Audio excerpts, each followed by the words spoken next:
자, 이번 시간에는 재단 기계 중 하나인 슬라이딩 테이블소에 대해서 배워보도록 하겠습니다.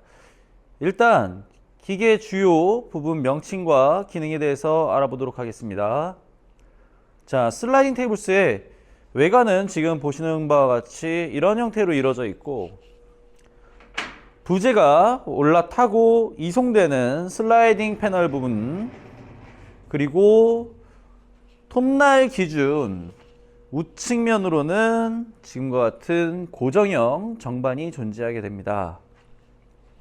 자, 일단 재단 기계이기 때문에 톱통부터 한번 확인을 해 보겠습니다. 자, 톱통은 블레이드가 들어있는 베이스가 되겠죠. 지금 보시다시피 메인 톱날이 있고, 그리고 그 우측으로는 스코어링이라고 부르는 보조 톱날이 들어있습니다. 메인 톱날은 우리가 이제 재단하게 될 때 저희는 주로 원목만 사용하죠. 집성판을 사용합니다. 원목 집성 패널을. 목재를 가공할 때는 지금 보시는 바와 같이 메인 톱날로 재단을 하고, 그리고 보조 톱날은 저희가 사용할 일이 거의 없을 것 같은데, 필름지가 붙어있는 필름화판이라든지 혹은 특수 처리된 멜라닌화판이라든지 이런 특수한 이런 패널들은 메인 톱날이 직접적으로 바로 닿게 되면은 코팅막 부분이 심하게 훼손되기 때문에 스코어링이라고 부르는 이 보조 톱날이 미리 선긋기 작업을 해주면서 메인 톱날이 닿았을 때 하단이나 뒤쪽으로 터지는 현상을 잡아주게 됩니다.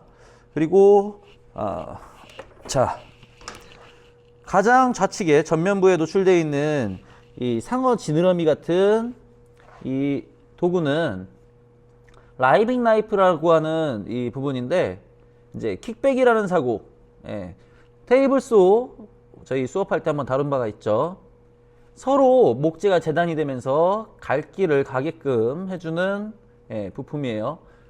그렇게 되지 못하고 목재가 재단됐을 때 모여들게 되는 현상이 있으면 이 톱날, 회전하고 있는 톱날에 올라타게 되기 때문에 부재가 톱날을 타고 작업자 쪽으로 빠른 속도로 튀어나가는 킥백 사고가 유발될 수 있습니다.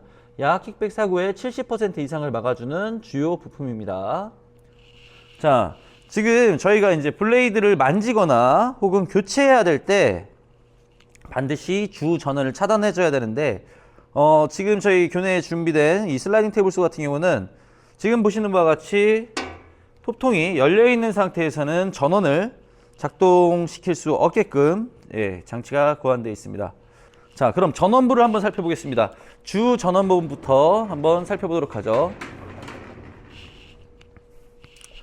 자, 슬라이딩 테이블소 우측 정반 쪽 아래에 위치되어 있는 주 전원. 자, 보시면 빨간색 버튼이 지금 세로 방향으로 장치되어 있습니다. 이 세로 방향일 때는 전원이 공급되는 상태. 그 안쪽으로 흰색으로 마킹되어 있는 거 보시면 ON이라고 되어 있습니다. ON. 꺼져 있는 상태는 오프 상태가 되겠죠. 공란으로 표시되어 있네요. 가로되어 있을 때는 전원이 공급되지 않는 오프 상태가 되겠습니다. 자, 지금 다시 전원을 넣었고요. 자, 그 우측으로 지금 보이시는 손잡이가 달린 이 바퀴는 톱날의 상향과 하향을 조정해주는 장치입니다. 톱날의 상향과 하향을 조정해주는 장치다. 그리고 그 우측으로 빨간색 단추와 같은 버튼이 보이시죠? 이 슬라이딩 테이블소는 기존 지난 시간에 다뤘던 테이블소의 역할을 충실히 수행할 수 있는 장치이기도 한데, 여기 보시는 가이드바가 앞쪽으로 인출되어 있는 경우에는 저희가 테이블소와 동일한 손으로 밀어서 작업을 할 수 있다. 하지만 교내에서는 그 작업을 금하도록 한다가 되겠습니다. 이유는 실무 시간에 따로 설명하도록 하겠습니다. 자, 그리고 이 고정 정반부 한번 보시죠. 고정 정반부. 지금 이쪽 말고 반대쪽에 있는 작동 스위치 및 전원부는 따로 설명을 하도록 할게요. 자, 고정 정반부 한번 보시면은 지금과 같이 치수선이 마킹되어 있다. 그리고 치수선은 제로부터, 자, 0부터 약 1300mm까지 마킹이 되어 있습니다. 자, 한번 이쪽 보시면은 치수선이 마킹되어 있고, 저희가 이제 치수 조작을 할 때 필요한 가이드 펜스, 예, 즉 조기대, 그리고 기준대, 규준대라고 하는 장치가 붙어 있죠. 자, 정확한 이 기계 세팅법은 이후에 다루도록 하고, 아까 말씀드린 전원부 작동 스위치부를 한번 보겠습니다. 자, 슬라이딩 테이블 소 기준 슬라이딩 패널 쪽에 붙어 있죠. 자, 지금 여러 가지 버튼들이 보이는데 가장 좌측부터 설명을 할게요.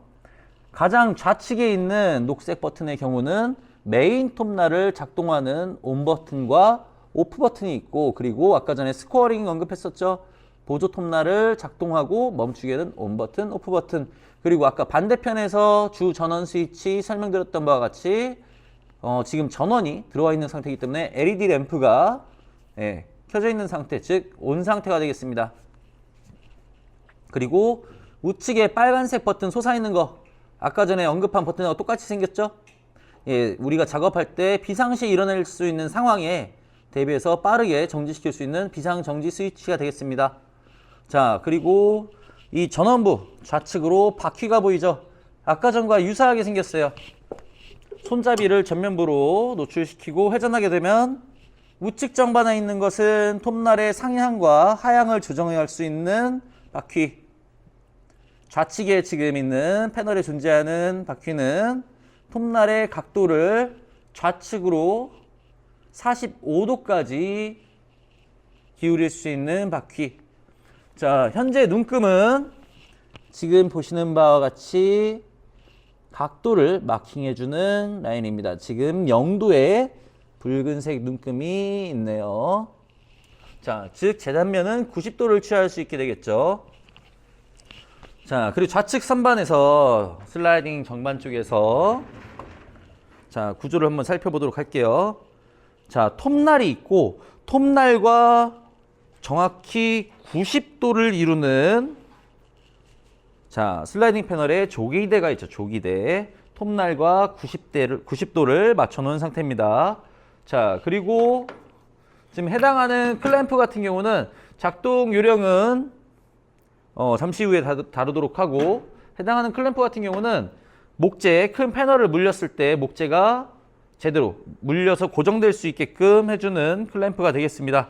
그리고 슬라이딩 정반 쪽에 후면부에 앞뒤로 움직이는 이 클램프는 목재 뒤쪽에서 45도로 눌러주면서 목재가 완전히 고정될 수 있게끔 구조적인 역할을 해주는 후면 클램프가 되겠습니다. 자, 여기에 아까 전에 조기대 부분에, 직각 조기대 부분에 치수선이 이렇게 마킹되어 있고, 이 마킹되어 있는 치수선에 보조적으로 장치된 이런 부품들이 확인 가능하실 겁니다. 이 부품들은 어디에서 쓰는가?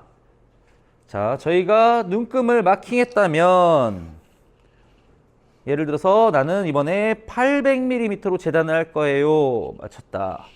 그렇다면 눈금을 확인하시고 노브를 조여버리시고 내렸을 때, 자, 이쪽 스토퍼로부터 톱날까지 위치되는 이 상황, 재단됐을 때 800mm의 길이를 가지는 부재를 얻어낼 수 있겠죠.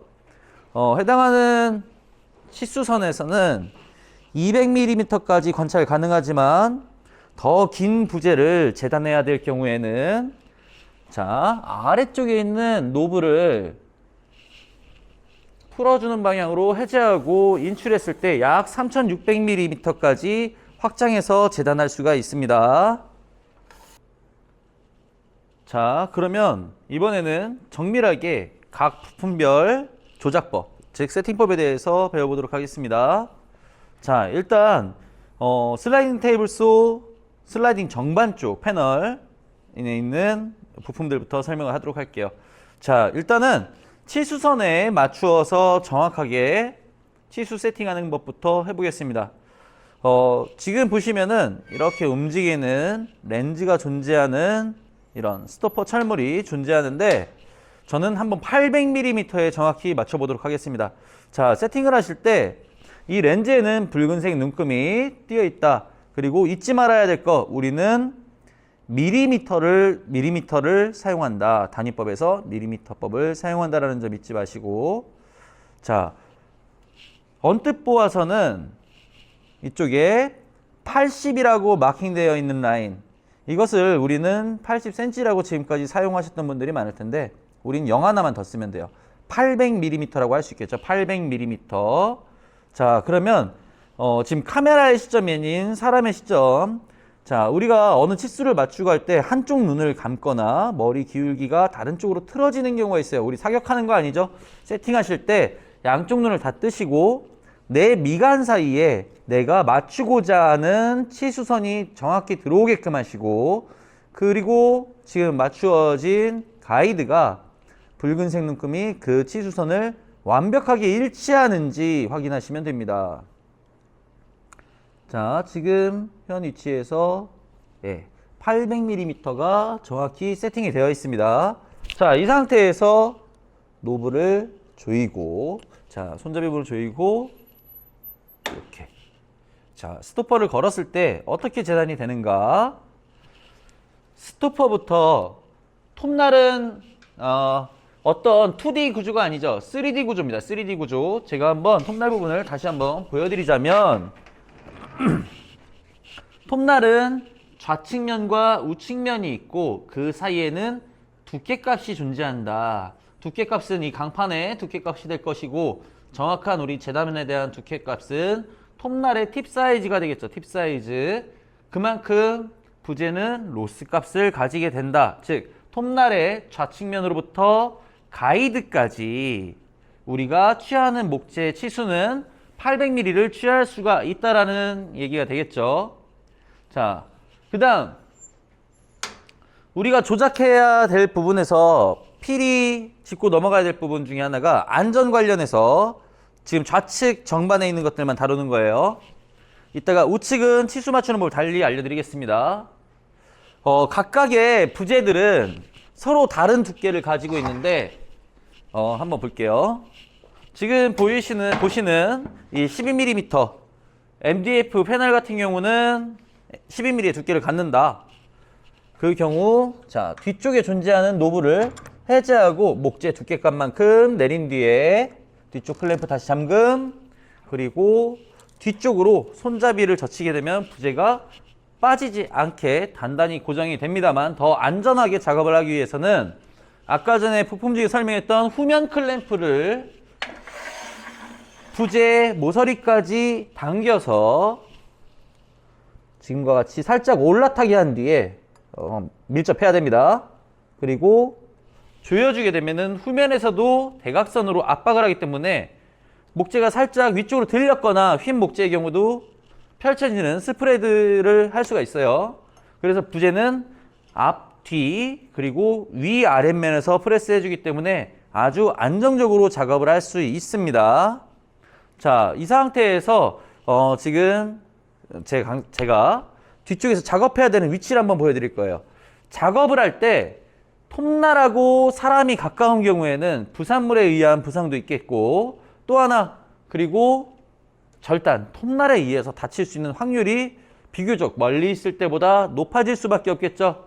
그렇기 때문에 사람은 뒤쪽에서, 작업자는 뒤쪽에서 작업을 해야 됩니다. 그 전에 이 더스트 후드를 어디까지, 목재 두께까지 최대한 낮춰주시면 돼요. 선생님 이게 많이 내려가 있으면은 진행이 안 되지 않을까요? 예, 걱정하실 거 없이 여기 바퀴가 있기 때문에 목재가 두께값만큼 지나가면서 이 더스트 후드는 올라가게끔 설계되어 있습니다. 항상 낮춰주고 하셔야 집진율도 높아지고, 또 하나 블레이드에 의해서 손이 다치는 것을 미연에 방지할 수가 있겠죠. 그리고 뒤에서 작업을 한다. 자, 뒤에서 작업을 할 때는 자, 이쪽에 보시면은 이 슬라이딩 정반 후면부에 포켓이 존재하죠. 포켓에 이제 뭐 간단한 마킹 도구라든지 넣어둘 수 있게끔 되어 있고, 손을 넣는 포켓이기도 합니다. 자, 작업하실 때 손을 하단부로 넣지 마세요. 하단부에 넣는 경우 자, 슬라이딩 테이블스의 몸체를 이루는 이 부분과 손이 끼어들어서 다칠 수 있기 때문에 항상 포켓 안에만 오른손은 존재해야 된다. 잊지 마시고요. 그리고 우리가 힘을 쓰려면 한 손만으로는 버거울 때가 있겠죠. 어디 잡아야 될까요? 잡아야 할 곳은 왼쪽 핸들이다. 지나가실 때 정면부로 밀되 아까 전에 몸체 부분에 노출된 부분에 골반 부분을 다치지 않게끔 몸은 살짝 빠져나와서 작업하시면 되겠습니다. 자, 그리고 제가 계속 만지작거리는 이 부품 있죠. 지금 같은 경우는 밀리지가 않아요. 어떤 때 사용해야 될까요? 자, 이 테이블소 뒤쪽으로 보시면 아주 많은 두께값이 다르고 크기가 다른 패널들, 판재들이 존재되는데, 자, 뒤쪽을 한번 잠깐 보실게요.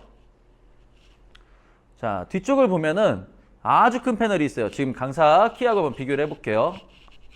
자, 이걸 48 원장이라고 하는 우리가 주력으로 쓰는 집성판의 기본 사이즈로 나오는 것들이에요. 주로 많이 쓰는.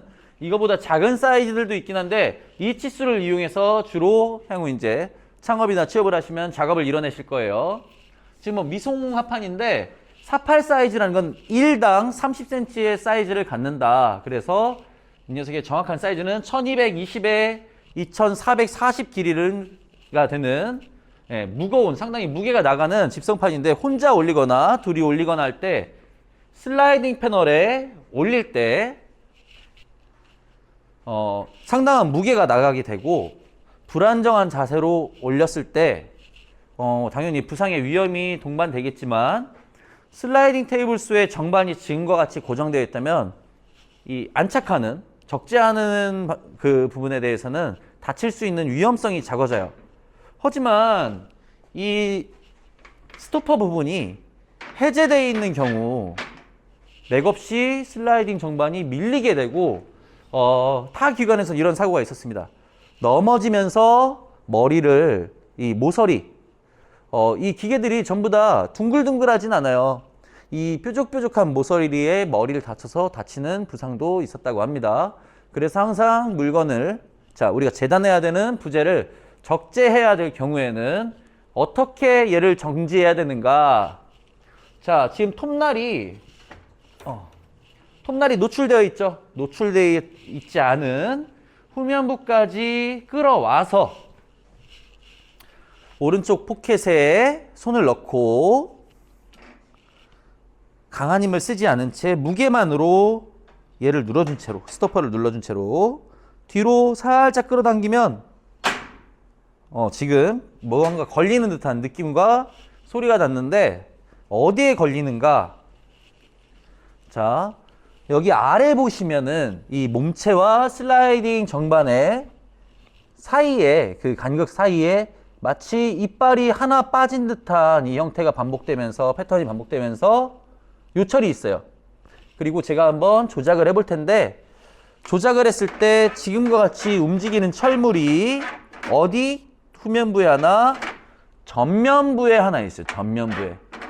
지금은 흔히들 말하는 그 암수가 정확히 맞아서 고정이 된 거고, 자, 지금처럼 맞지 않는 경우에는 맥없이 또 풀려버리겠죠. 그래서 아까 전에 말씀드렸듯이 살짝 힘을 가한 채로 후면부로 이송하게 되면 떨컥하면서 지금처럼 고정이 되게 됩니다. 반드시 이 행위는 매번 한 컷의 작업을 하시면서 반복해서 잠가주는 걸 습관화하셔야 돼요. 그렇지 않고서는 다칠 수 있는 위험성에 더 높은 확률로 노출되기 때문에 이 행위는 몸에 익숙하게끔 훈련되게끔 해두시면 좋겠습니다. 자, 그리고 이번에는 슬라이딩 테이블소 톱날의 오른쪽 기준면으로 설명을 해보겠습니다. 네, 지금 오른쪽 정반을 한번 확인해 보시면은 일반 그 정반이라고 부르는 평이 아주 확보되어 있는 철판으로 이렇게 이루어져 있죠. 자, 그리고 역시 왼쪽과 동일하게 치수선이 마킹되어 있어요. 치수선이. 여기 치수선은 0부터 시작을 하는데 약 1300mm까지 치수선이 있다라고 아까 말씀드린 부분이 있고, 여기서 좀 특이사항이라고 한다면 0mm 이전에 이렇게 볼펜으로 저희가 마킹해둔 자국이 있어요. 자국이. 이 의미는 뭐냐? 내가 지금 사용하는 이 기기에 부착되어 있는 톱날의 두께값이다 라고 생각하시면 되겠습니다. 왜 톱날의 두께값이 필요한가? 우리가 재단을 할 때 마치 레이저 같은 걸로 재단한 것처럼 로스가 없는 것이 아니라 톱날의 두께값만큼 로스가 있다라고 할 수 있습니다. 자, 이 의미는 이따가 시연에서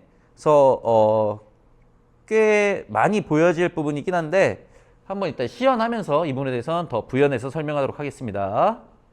자, 아까 전에 우리가 아날로그 타입으로 그 렌즈를 보면서 치수선을 맞추는 법을 배워봤는데 이번에는 저희가 이제 장착된 디지털 어태치를 통해서 한번 좀 더 편하게 작업할 수 있는 부분을 배워보겠습니다.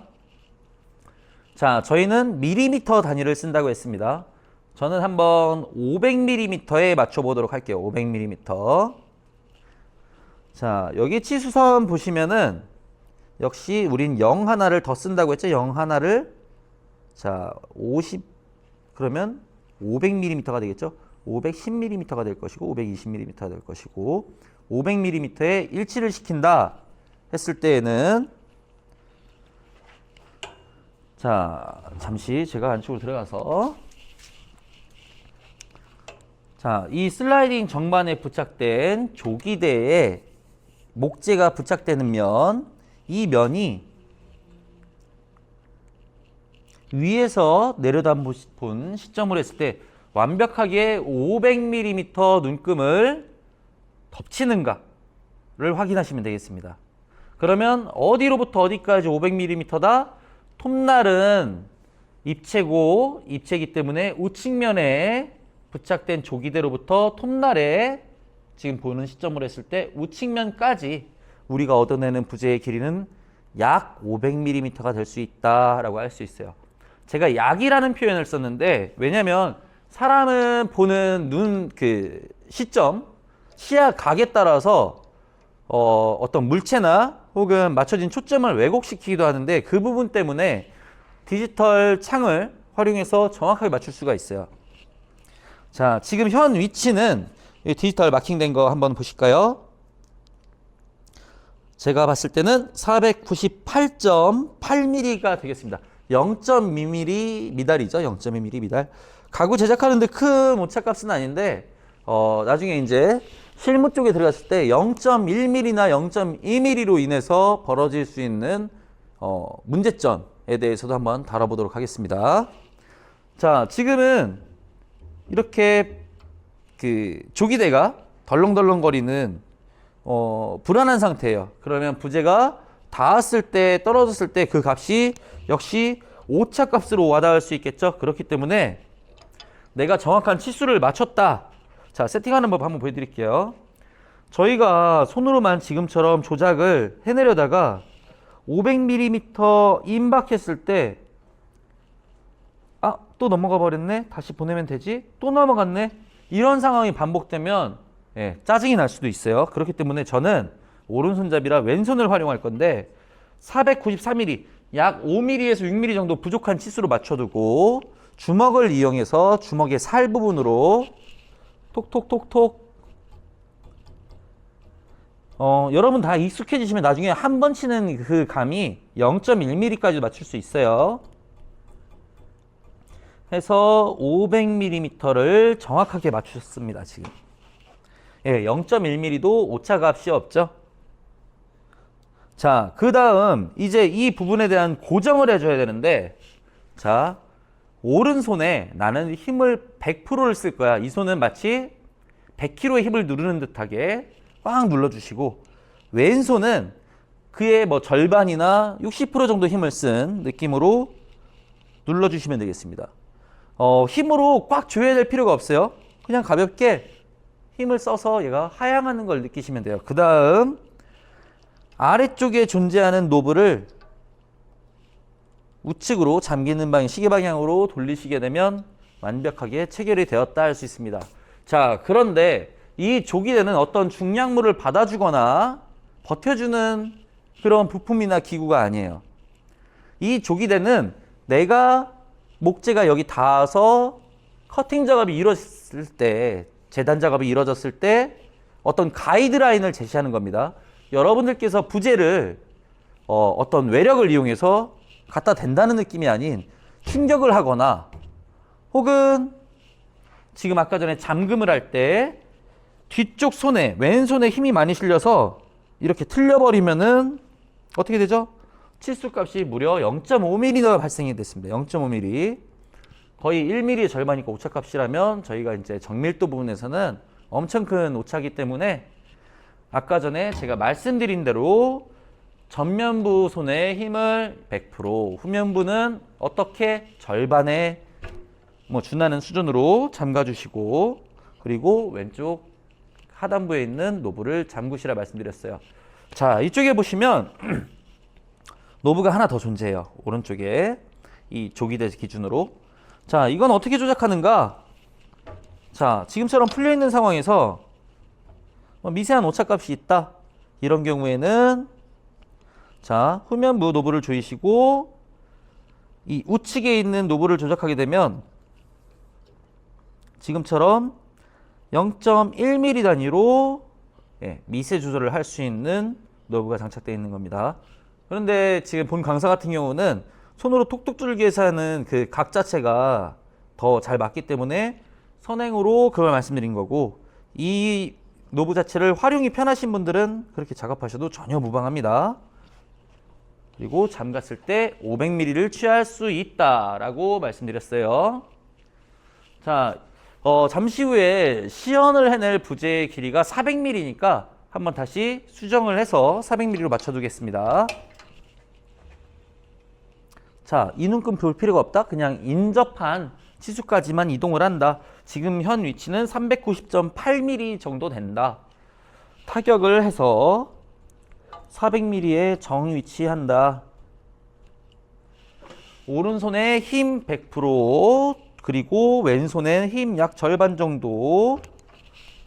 치수가 살짝 틀어졌네요.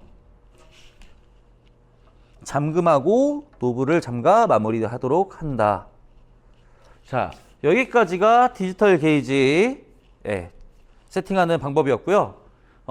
특이사항이라고 말씀드리면 지금 해당하는 디지털 게이지는 우리가 아까 길이 방향으로 2440까지 있다고 했는데 재단하실 때 약 1300mm까지 지원한다고 보시면 되겠습니다. 자, 그 다음 왼쪽 정반에서 부연해야 될 부분에 대해서 한번 설명해 보도록 할게요. 자, 유심히 보신 분들은 이 해당 영상을 보시면서 지금 무언가가 없어졌는데 라고 생각하실 수 있어요. 뭐가 없을까요? 후면부 클램프는 존재하나 전면부 클램프가 없습니다. 지금은 어떤 특별한 조작을 위해서 제가 방금 전에 조작을 하면서 이제 탈거해 둔 상태입니다. 자, 그리고 해당 영상을 좀 보시다 보면 저 치수는 뭐지? 뭐가 마킹되어 있는데 하고 의구심을 가지신 분도 계실 거예요. 자, 지금 모니터에 보시면은 여기에도 역시 블라블라블라 각이 써 있죠. 각도가 표시되어 있어요. 0도부터 어디까지? 45도까지. 0도부터 45도까지 이렇게 마킹되어 있습니다. 자, 전면부 클램프가 있는 상태에서는 그 각을 기울일 수가 없어요. 여러분들 그 가구 같은 거 이제 인터넷에서 보시다 보면 코너장이라고 하는 이 넓은 면 자체에 각이 주어진 이런 장들을 보셨을 경우도 있을 텐데, 자, 하단부에 있는 노브를 풀어내고, 그리고 후면부에 있는 클램프 있어요. 그거는 실무 때 제가 더 정확히 보여드리도록 할게요. 지금은 각이 안 나오기 때문에. 자, 그리고 전면부 클램프가 기울어지기 위해서 탈거를 해냈다. 그 상태에서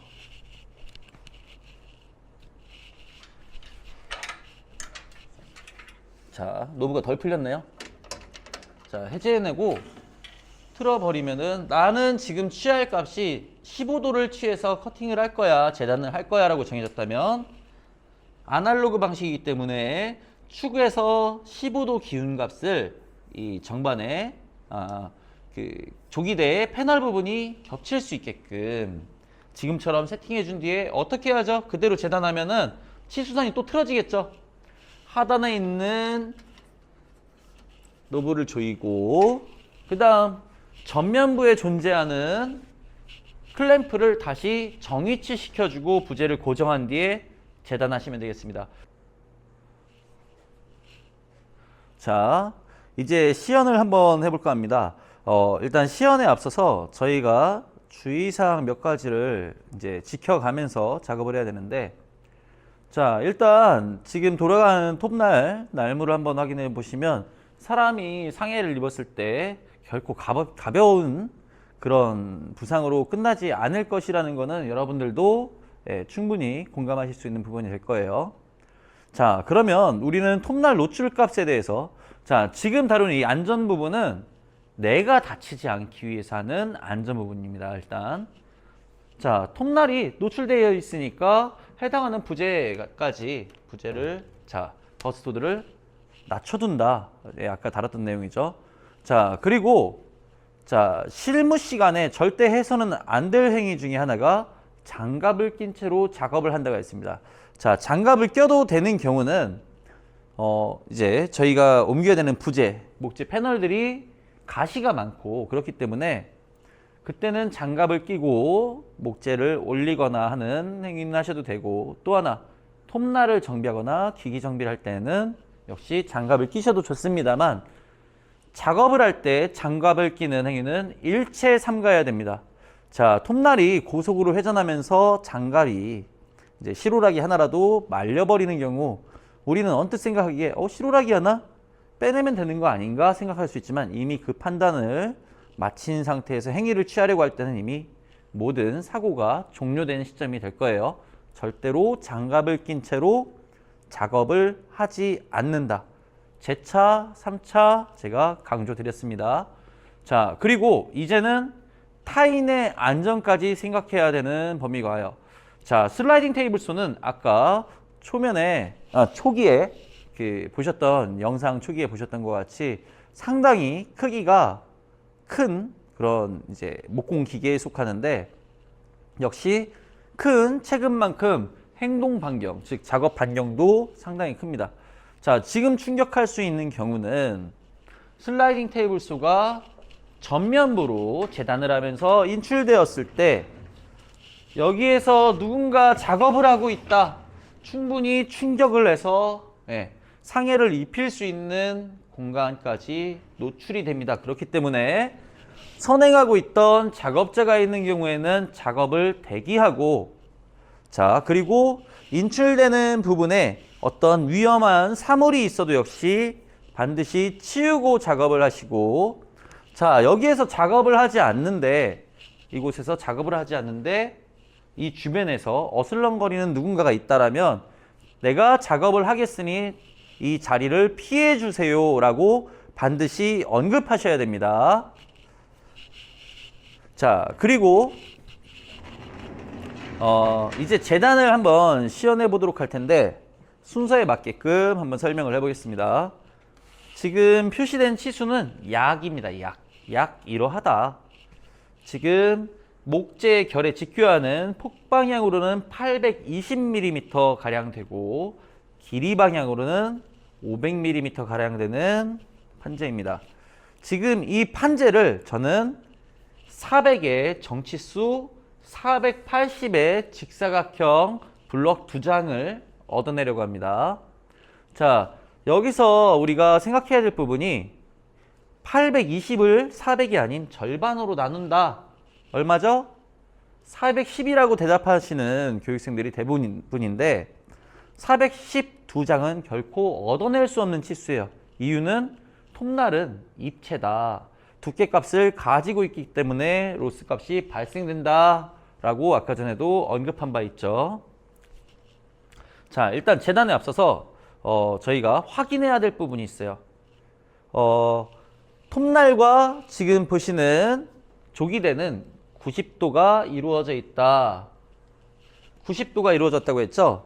그러면은 아까 전에 보였던 큰 패널이나 지금 보시는 이 패널 같은 경우 제가 교육생들한테 이 모양은 무슨 모양입니까? 라고 물어봤을 때 직사각형입니다. 정사각형입니다. 그건 입체가 아닌 단면 구조에서 얘기고, 직육면체입니다. 뭐 정육면체입니다. 이런 표현까지 이제 고급스럽게 하시는 분들이 계신데, 정 이러한 부분들은 직각이 모든 모서리에 확보가 돼 있는 상태일 때 직사각형, 직육면체, 정사각형, 정육면체 이런 표현을 하죠. 자, 직사각형이 되는 조건 중에 하나가 직선이 확보가 되어 있고 직각이 정확히 맞으며 또다시 직선이 파생되는 그게 모든 모서리에 들어갈 때 어떤 직이라는 표현, 정이라는 표현을 쓰죠. 지금 아까 전에 보였던 48 사이즈 원목 패널이라든지 이 부재 같은 경우는 알 수 없다라고 할 수 있어요. 알 수 없다. 왜 알 수 없을까? 자, 비슷한 이제 목재로 한번 보여드리도록 할게요. 라디에이터 파인 18mm 집성 패널입니다. 직선이 일단 확보되어 있어야 한다라는 전제를 제가 덧붙였었죠. 이 패널은 뭐 특별한 충격을 가하지 않은 이상 직선의 형태를 띠게 됩니다. 밀착을 했을 때 그림자나 빛샘이 없게끔 왜곡이 없어야 된다는 얘기죠. 밀착면이. 그런데 지금 확대된 영상을 보시면 굴곡진 듯한 이런 형태들이 관찰 가능합니다. 밀착이 안 되고 있죠. 이런 형태는 직선이라고 할 수가 없어요. 그래서 어떤 작업이 선행되어야 하는가? 나는 직선을 하나 만들어야 한다라고 할 수 있어요. 직선을. 자, 그래서 그 작업을 엣지 트림이라고 합니다. 엣지 트림. 일단 부재를 치워두고 방금 전에 하려고 했던 부재부터 작업을 해보도록 할게요. 자, 지금 부재 상태부터 한번 확인을 해볼까요? 지금은 비교적 잘 맞네요. 그런데 여기 왜곡된 부분이 확인 가능해요. 지금 밀착되다가 뜨다가 밀착되는 형국, 즉 배가 오목해져 있는 형국이 되겠죠. 컵처럼. 그래서 직선 자체를 일단 확보할 거예요. 1차적으로 직각하는 직각관계인 조기대에 밀착이 되는 면부터 1차 재단을 해줍니다. 1차 재단. 자, 재단을 하면 역시 부산물이 파생된다. 톱질할 땐 톱밥이, 대패질할 땐 대패밥이 파생되겠죠. 자, 그래서 직선을 지금 확보하려는데 여러분 테이블소 작업할 때 작업하기 위해서 다뤘던 내용과 같이 집진기를 반드시 작동시켜야지만 지금은 영상 촬영 관계로 인해서 집진기는 작동시키지 않도록 할게요. 여러분들께서는 반드시 작동시키고 작업을 해주세요. 자, 아까 전에 언급해드렸던 0mm와 그리고 이 점선은 뭐다? 톱날의 두께값이다. 그러면 우리는 직선 확보를 하되 이렇게 지금 많이 넘어가 있는 0보다 오버된 상태에서도 재단을 해도 직선은 확보되겠지만 아까 전에 제가 말씀드렸던 480mm의 폭은 절대 취할 수 없는 마이너스 값이 되겠죠. 자, 우리는 어떤 작업을 할 때 경제성도 취해야 한다. 이건 항상 잊지 마시고 그러면 두께값 안에서만 나는 로스 값을 발생시키겠다. 그렇다면 0에 미치거나 혹은 그에 준하는 톱날의 두께값 어느 정도까지 맞추시면 됩니다. 그리고 재단이 이루어지면 되겠죠. 자, 역시 안전이 최우선이다. 그래서 나는 전면부 클램프를 목재 두께값만큼 위치시켜준 뒤 클램프를 조이긴다. 그리고 역시 나는 후면에서 작업을 할 거기 때문에 후면 클램프도 단단히 체결한다. 얼만큼? 밀착되는 수준까지 맞춰두시고 잠그세요. 역시 무지막지한 힘으로 꽉 조일 필요는 없습니다. 자, 작업을 한번 시연해 보도록 하겠습니다. 자, 그럼 시작해 보겠습니다. 전면부에 있는 스위치를 작동시켜주고 집진기 작동한 뒤에 작업자는 역시 포켓 방향 슬라이딩 정반 뒤쪽에서 작업을 하게 되겠습니다.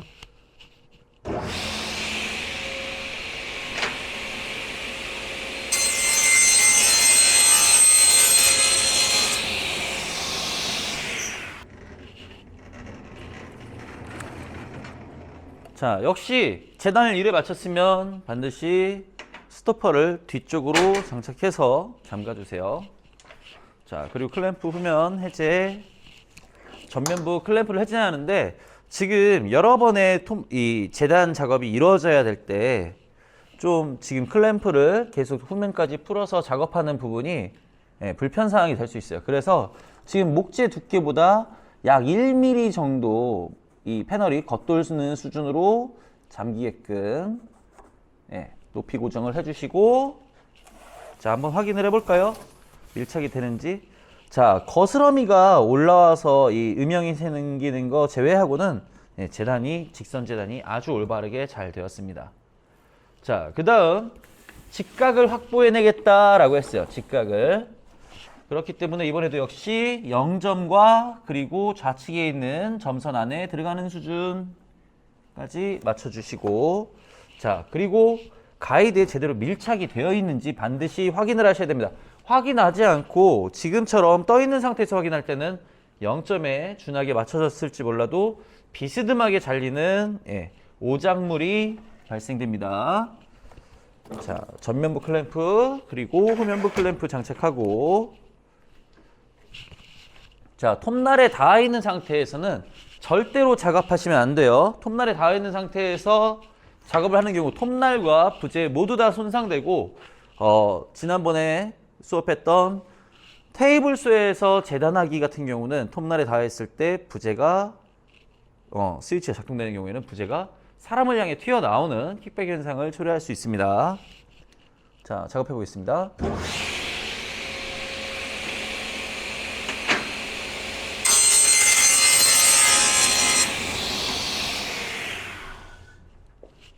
자, 지금 슬라이딩 테이블소는 스위치를 오프 상태로 만들었을 때 빠르게 멈추게 되는 패스트 스탑 기능이 장착되어 있지만, 저희가 지난번에 사용했던 소스탑 테이블소는 그 기능이 없죠. 그래서 톱날이 반드시 완전 정지한 거 확인하시고 작업해 달라고 제가 말씀드린 바가 있습니다. 지금 같은 경우 90도가 이제 몇 개가 생겼죠? 한 개가 생겼어요. 직선과 직선 각은 90도가 확정되어 있다라고 전제를 했을 때 90도는 한 개이다. 자, 그러면은 모든 면을 90도를 파생시켜서 작업하는 경우 로스 값이 톱날 두께만큼 다 생기기 때문에 경제성에서 문제가 생길 수 있다. 그렇기 때문에 우리는 재단을 하면서 직각을 만들어내겠다라고 했습니다. 디지털 그 가이드 방향에 아까 전에 만들어둔 400mm가 존재합니다. 그 점은 전제를 해두었으니까 그냥 진행을 하도록 할게요.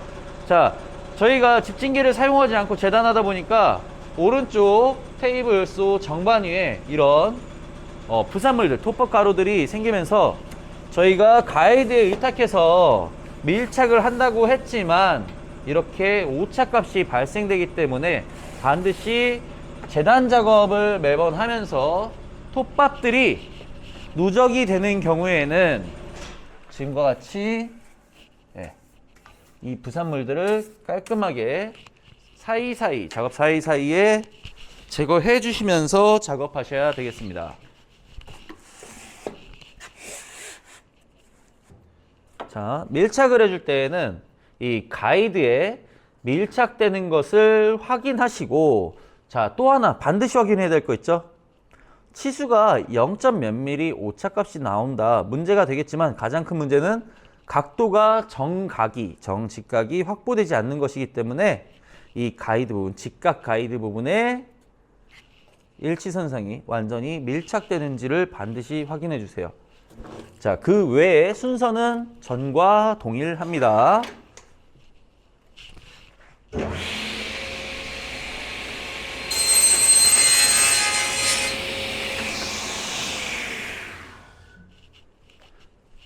자, 슬라이딩 테이블소 같은 경우는 재단 작업을 할 때 혼자 혹은 2인까지 작업을 하는데, 2인의 작업자라는 뜻은 보조 작업자가 전면에서 자, 재단이 됐으면 기계가 완전 정지한 것을 확인하고 재단된 그 재단 그 부재를 바깥으로 빼서 적치해주는 작업을 동시에 해낼 수가 있습니다. 자, 지금 재단을 한 컷을 해봤는데 지금 아까 전에 말씀드렸다시피 400mm 폭을 가진 패널 2장을 얻어내겠다라고 말씀드렸어요. 그러면 이번 재단은 역시 전과 동일하게 작업을 할 수가 없는 상황이었어요. 그럼 어떻게 해야 될까요? 슬라이딩 테이블소만 사용을 한다는 전제에서는 자, 전제가 하나 또 깔려요.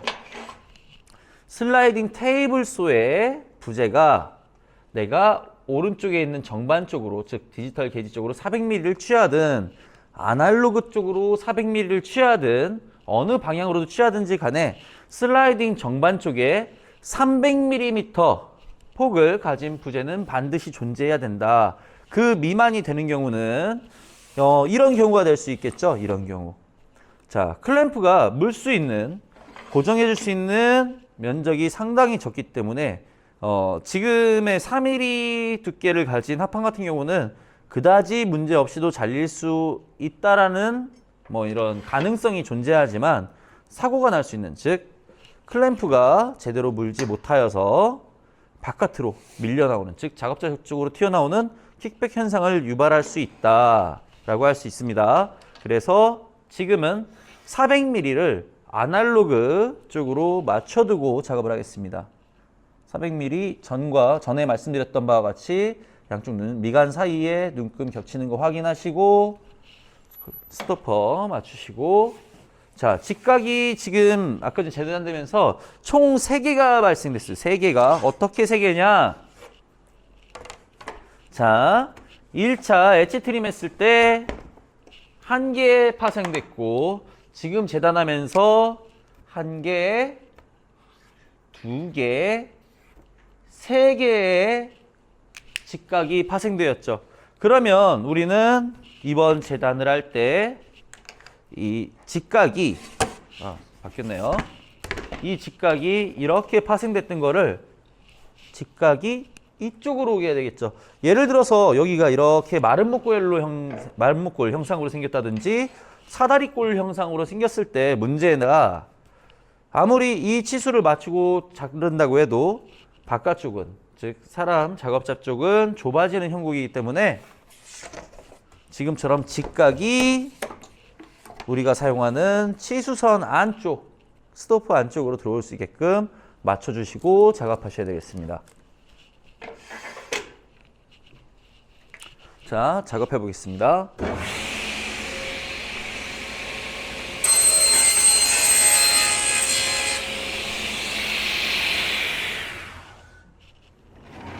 자, 역시 400mm 확인해 보겠습니다. 자, 동일한 폭을 가진 직각이 하나, 둘, 셋, 넷, 각 윗변에만 존재하는 패널이 제대로 작업이 됐어요. 이런 거스러미들은 후속에 작업을 통해서 제거할 수 있기 때문에 그닥 신경 쓸, 염두할 만한 사항은 아닙니다. 자, 직각이 윗변에 있다. 그리고 내가 취하고자 하는 길이는 아까 전에 480이라고 했죠. 480. 480을 역시 길이가 약 500mm 되기 때문에 디지털 쪽으로는 맞출 수가 없다. 그렇기 때문에 어떻게 아날로그 쪽에서 500mm를 맞추고 480mm를 맞추고 작업하는 방식이 옳은 방법이다. 자, 2장 다 할 필요 없이 한 장을 예시로 시연을 마치겠습니다. 전면부 클램프 채우기, 후면부 클램프 채우기, 톱날에 닿아 있는 상태에서 작업하지 않기 준수하시고 뒤쪽에서 작업하시면 되겠습니다.